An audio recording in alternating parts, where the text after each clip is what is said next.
Hannah Arendt, The Human Condition. Have you ever thought about what it really means to live a life that matters? Is it found in quiet reflection, or is it in the things you do every day? These questions have been at the core of human thought for centuries, helping us understand our existence and our role in society.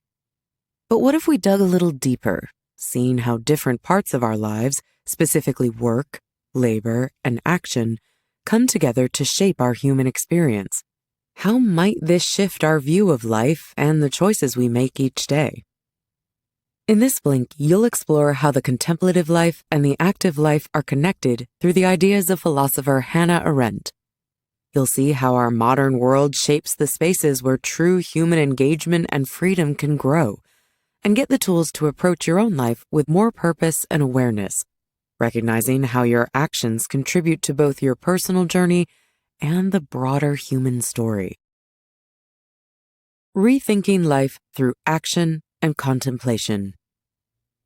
For centuries, the life of contemplation, known as vita contemplativa, has been revered in philosophical traditions as the highest form of human existence. This idea, rooted in ancient Greek thought, focused on the pursuit of eternal truths, wisdom, and an understanding of the divine.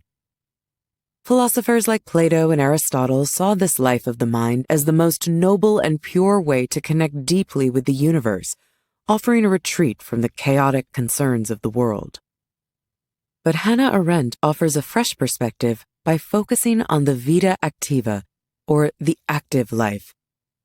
She argues that the active life is central to the human condition. The vita activa includes three key elements: labor, work, and action. Each plays a significant role in our lives, but action stands out as the most profound. Arendt's emphasis on the vita activa invites a rethinking of the traditional hierarchy that places contemplation above action. She suggests that action, which requires a public space for individuals to come together and interact, is where true freedom and political life are realized. This public space, where people come together to talk, debate, and make decisions, is essential for a thriving society. In ancient Greece, there was a clear distinction between public and private life. The public sphere, called the polis, was where citizens got involved in politics and community matters, while the private sphere revolved around the household and everyday needs. This separation made it possible for people to actively contribute to their community and help shape society, highlighting the richness of human interaction. Arendt explores how these distinctions have evolved, particularly with the rise of the social sphere in modern times. This new sphere, driven by economic and bureaucratic forces, often encroaches on both public and private spaces, reducing opportunities for genuine political action and human interaction. Today, the challenge is to reclaim and protect spaces where people can freely engage in public life, keeping alive the spirit of what it means to truly be active and involved. By shifting focus from contemplation to action, Arendt challenges us to rethink what it means to live a meaningful life. The vita activa isn't just about engaging with the world, it's about creating a world where human freedom, plurality, and political life can thrive. This approach encourages us to find value not just in thinking, but in doing. In the following sections, we'll look at the specifics of labor, work, and the impact of the modern social sphere. These elements are key to understanding how contemporary society shapes and sometimes constrains the spaces where true action and political participation can take place. Labor's place in the cycle of life. Building on the vita activa and its focus on action as the heart of human freedom, let's now turn to labor, the most fundamental aspect of active life. Labor, distinct from both work and action, sustains human survival and is deeply connected to the cycles of nature and our biological needs. In simple terms, labor is what keeps us going day in and day out. Unlike work, which produces lasting objects, or action, which connects us with others in public life, labor is all about handling our immediate needs like food and shelter. It's repetitive and never-ending, reflecting the constant demands of our bodies and life's cyclical nature itself. Historically, labor was seen as a lesser activity, reserved for those who couldn't engage in more esteemed pursuits.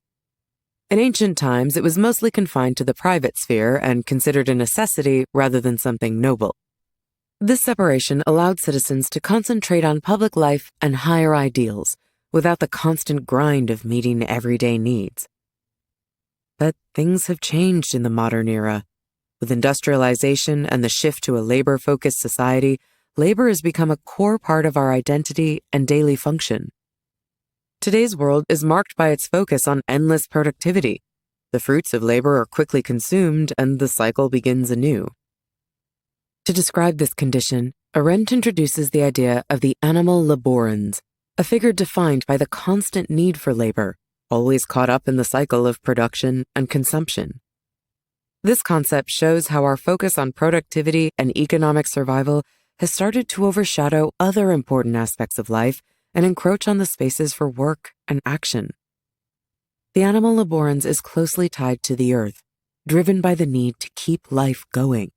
And this often comes at the cost of creativity, lasting accomplishments, and meaningful connections with others. But Arendt doesn't regard labor as unimportant. Instead, she urges us to recognize its place within the broader context of the vita activa. Labor is necessary for sustaining life, but it shouldn't overshadow work and action. The challenge lies in finding balance, acknowledging the importance of labor while ensuring it doesn't crowd out more enduring and meaningful human activities.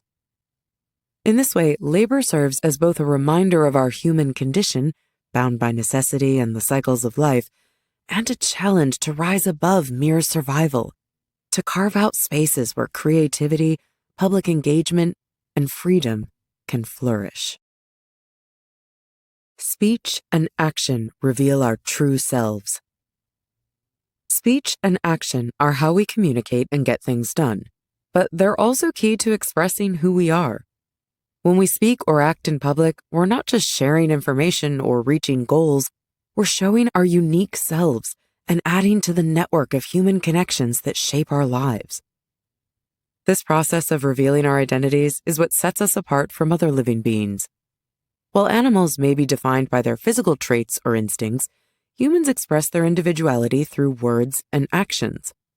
And in doing so, we step out of the anonymity of mere existence and into the light of recognition and interaction.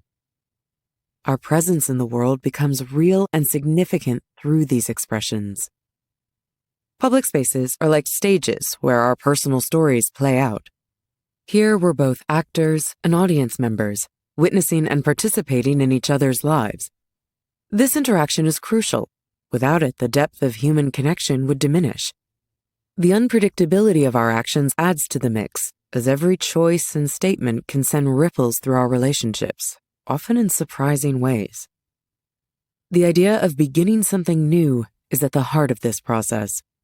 Every action we take and every word we speak is an opportunity to change our lives and those of others. This potential for new beginnings is what makes human action powerful. It carries the weight of consequences, weaving our individual stories into the broader human narrative. Stories play a key role in preserving and giving meaning to our actions. Through them, the fleeting nature of speech and action is captured and remembered. The stories we tell about ourselves and others help us understand the impact of our actions and find coherence in the often chaotic flow of events. They allow us to communicate the essence of who we are, ensuring our contributions aren't lost to time. Ultimately, speech and action in public spaces are more than just expressions of will or intention. They're how we create our identity and connect with others. They form the building blocks of our community, letting us be part of a collective human story that stretches beyond any one individual's life. The alienation of modern active life. Today, the nature of active life has shifted dramatically, challenging our traditional understanding of action, work, and labor.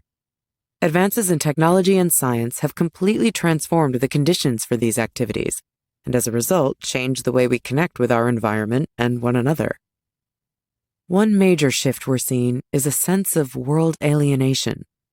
As we become more entrenched in technology and scientific exploration, many of us are starting to feel disconnected from the tangible, shared world that used to be the heart of our collective experience. This alienation isn't just about physical distance.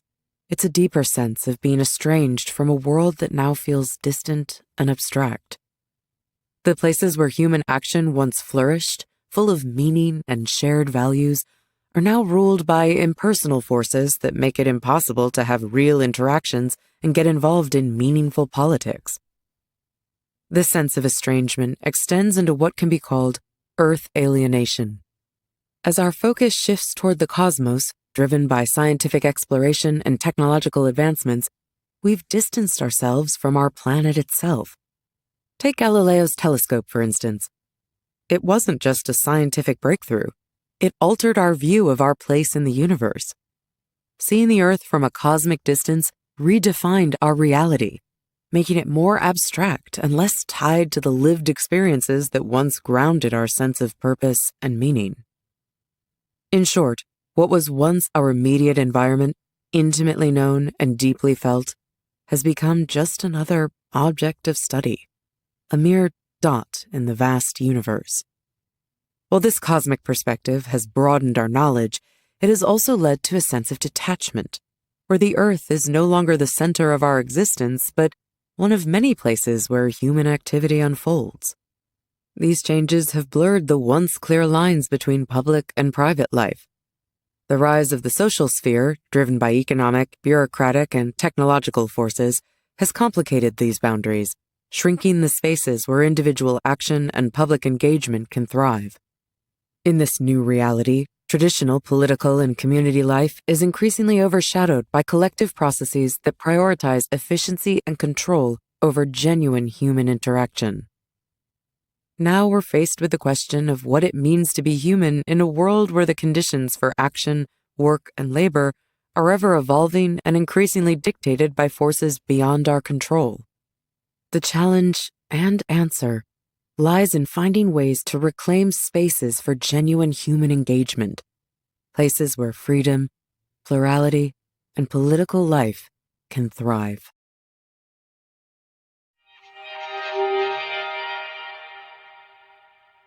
The main takeaway of this blink to The Human Condition by Hannah Arendt is that contemplation and action shape a meaningful life. Arendt highlights the importance of an active life in particular, which involves labor, work, and especially action. Action allows us to express freedom, connect with others, and make a real impact on the world. Today, the lines between public and private life have become blurred, often leading to feelings of disconnection. So to lead a meaningful life, it's crucial to find spaces where creativity, meaningful interaction, and genuine human engagement can thrive. Balancing these aspects of life helps ensure we maintain a deep connection to our shared human experience, even as the world around us continues to change. Okay, and that is it for this blink, and we really hope you enjoyed it. So if you can, please take the time to leave us a rating. We always appreciate your feedback. All right, see you soon. Bye.